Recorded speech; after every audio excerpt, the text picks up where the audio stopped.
Man, I'm Dre, man, CEO and owner of ATH Artist Management, LLC, baby.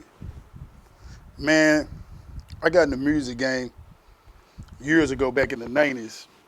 I had a cousin that was rapping, and he used to always rap. I had never heard him rap, but he used to always rap. I would hear about him rapping, but, I thought he was a poet because his mama was a poet, and he used to do a lot of poetry. And he kept coming to me like, hey, cuz, put some money behind me, man. I'm telling you, I go hard, man. We gonna blow up in this rap music. I never believed in the shit. And one day I heard the nigga rap, and after I heard the nigga rap, I started hanging around the studio with the nigga and started paying for music and shit. He had already had a hit song on the radio by then called Bump This in Your Cadillac. He was with Big Real Records.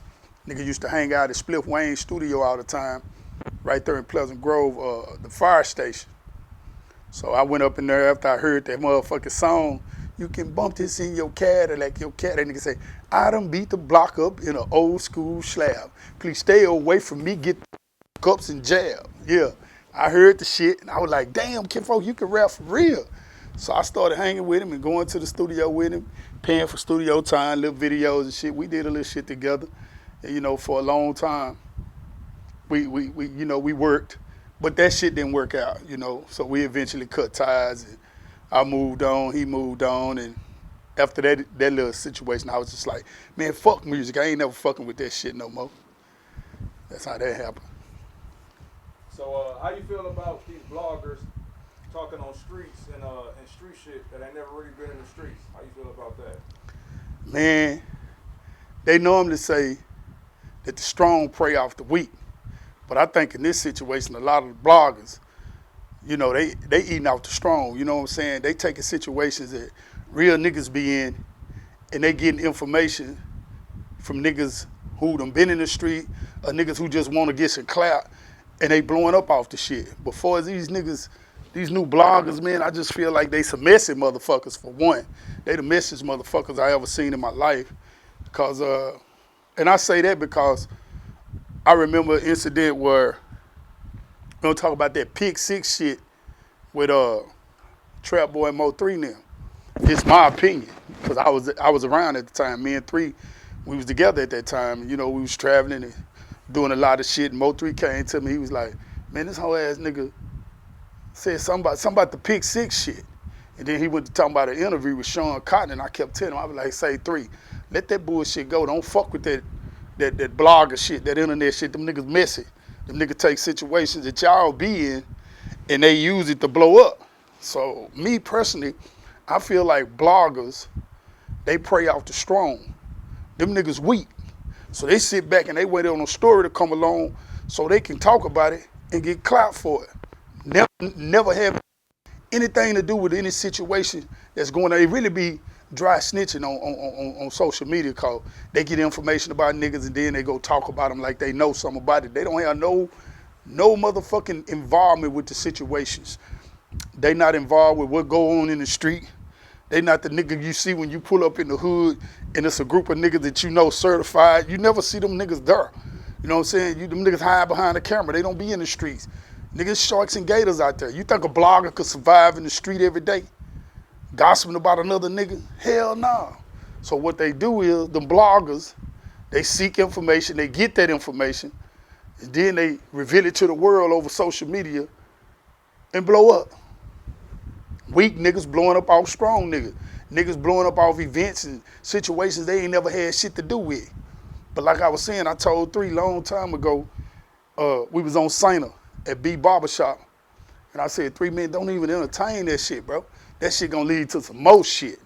You know what I'm saying? You gotta let these niggas speak and don't even respond, because the minute you respond, you gonna get that nigga leeway to blowing up off you. Off the shit that you the best rapper. Can't no nigga fuck with you. You don't gotta respond to that, just show a nigga with your action. But he was so tempted and eager to respond to that shit, and I think that's my opinion. That's where the beef started at with the Pick 6 shit. When Mo3 responded to that shit, he was just so upset about that shit. I remember him talking about it time and time again, how mad he was because he knew them niggas couldn't fuck with him. I was like, okay, if they can't fuck with you, show them. Nigga, keep doing what you're doing. Drop that hot shit. You know what I'm saying? Don't respond to that dumb shit. Let the blogger talk. Let the niggas talk.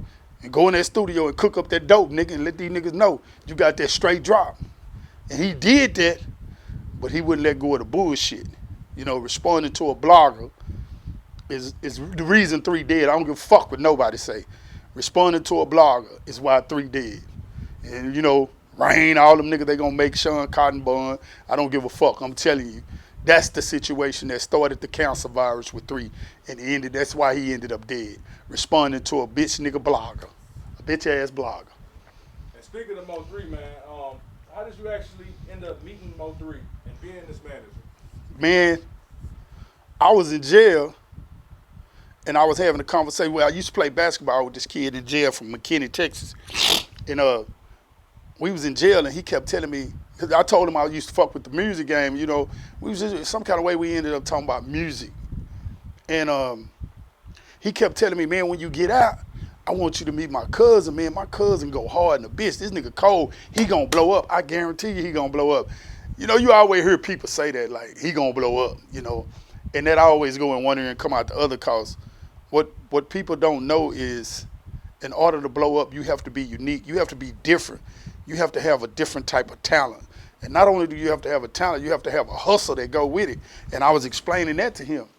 And as I said that, he was like, man, you ain't gotta worry about that, cause my cousin, he don't just rap, he hustle just as hard as he rap. I was like, damn, Mo3, I ain't heard of this nigga, but I wanna hear about it when I get out. So when I get out, we gonna link up, nigga. So he left, he went home. 3 months later, I go home, and I had his number. And I had hit him up and shit. And he set up a meeting. I had bought a studio in Mesquite, Texas. And he set up a meeting with me and Mo3. The first song I heard was that Hold Your Tongue. And when I heard that song, I was like, what the fuck? This nigga really good, bro. This nigga gonna blow up for real. I knew the minute I heard 3, if he continued to rap the way he did and deliver how he was delivering, I knew he was gonna blow up. So me and 3 locked in and shit. I got a studio. 3 started coming to my studio every day, spending the night. And we sitting there trying to figure out what our next move was gonna be to help you get to the mainstream. We knew you was gonna blow up. We just didn't know what to do next.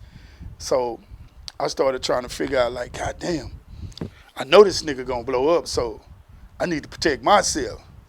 So the first thing I told 3 was, I was like, 3, I'll do music with you. I say, but shit, you gotta sign a contract with me, bro. And he was like, shit, I ain't tripping. You gonna put that money behind me or fuck with me? You know, I signed the contract. So shit, I eventually got my partner from Atlanta, 24K, to get hold to an industry contract. And me and Mo3, he